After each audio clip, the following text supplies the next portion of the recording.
дар беморхонаи клиникавии рақами 1 шаҳри Хуҷанд комиссияи махсус амал мекунад ки ҳайати он 11 нафарро ташкил медиҳад. Ин комиссия барои бехатарии беморон корбарӣ мекунанд. аъзоёни ин комиссия барои бехатарии беморон фаъолият мекунанд. комиссияи мазкур давоми 9 моҳ 4 масъаларо ки бештар барои ҳифзи ҳуқуқ ва бехатарии бемор алоқамандӣ дошт мавриди баррасӣ қарор доданд. ин кадом масъалаҳо буд? раиси ин комиссия Саодат Аминҷонова шарҳ дод.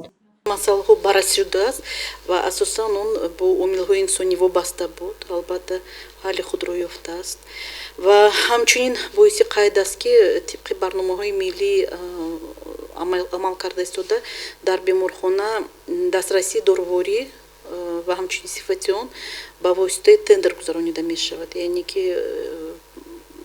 пеш аз он ки мо доровориҳоро харидорӣ кунем, тендер мегузарад, сифати онҳо аз санҷиш мегузаранд ва баъдан мо дастрасӣ мекунем. албатта он ҷое ки фаъолият мебурем камбудӣ ҳаст ва он камбудиҳое ки дарёфт карда шуданд, баррасӣ карда бартараф карда шуданд.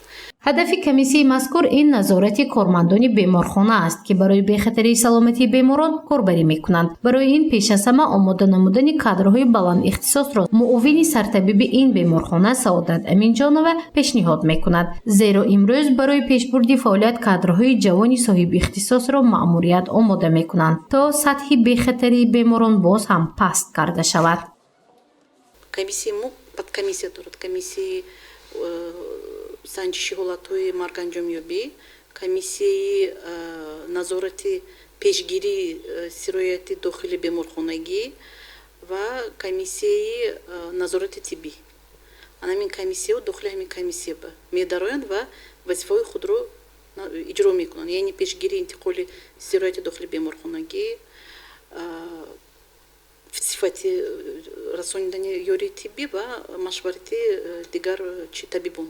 давоми 9 моҳи охир дар беморхонаи клиникавии маркази рақами 1 шаҳри Хуҷанд 7653 нафар табобат ва муолиҷа гирифтанд ки қариб ҳамаи онҳо баъди табобат шифо ёфтанд. ҳолати фавт низ дар беморхона мавҷуд аст ки сабаби бештари онро духтурон ба дер муроҷиат намудани бемор ба беморхона ва мутахассисон арзёбӣ мекунанд. хушбахтона шумораи фавти беморон нисбат ба ҳамин давраи соли гузашта кам буда, он аз ҳисоби беҳтар шудани хизматрасонӣ мебошад.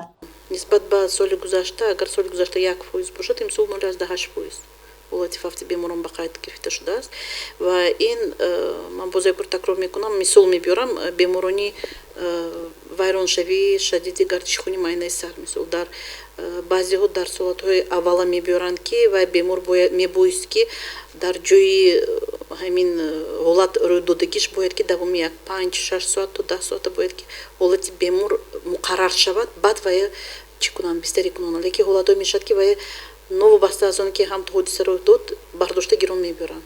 ин ҳолати беморро вазъ намекунад. баъзе бисёр ин аз хештаборо вобастагӣ дорад, на танҳо ёри таъҷилӣ, балки хештаборо, чунки дар ҳолати ғайриинтиқолӣ беморонро мебиёранд ё дар кашол мекунанд. 3 рӯз 4 рӯз 1 ҳафта кашол мекунад. вақте ки бемор хеле вазнин мешавад, омада аз мо талаб мекунад ки вай беморро ёрдам расонем. давоми 9 моҳи охир дар шӯъбаи амрози дарунии беморхонаи клиникавии шаҳри рақами 1 беш аз 400 нафар табобат гирифтанд ва бештари онҳо бо беҳтар шудани вазъи саломатиашон ҷавоб шуданд. аммо духтурон ба 6 нафари онҳо ки вазъи саломатиашон вазнин буд натавонистанд кӯмак расонанд. ин гурӯҳ баъди хуруҷи бемори дер ба мутахассисон муроҷиат намуданд ва маҳз ҳамин сабаб гардид ки онҳо фавтанд. вақте ки бемор ба беморхонаи мо омад, мо ҳама тарафа яъне консилиум мегузорем, яъне бо воситаи духтурон, бо дигар духтурон, бо ҳама мутахассисоне ки ҳаст, мо ҳама тарафӣ мекӯшем барои беҳтар шудани саломатии беморон.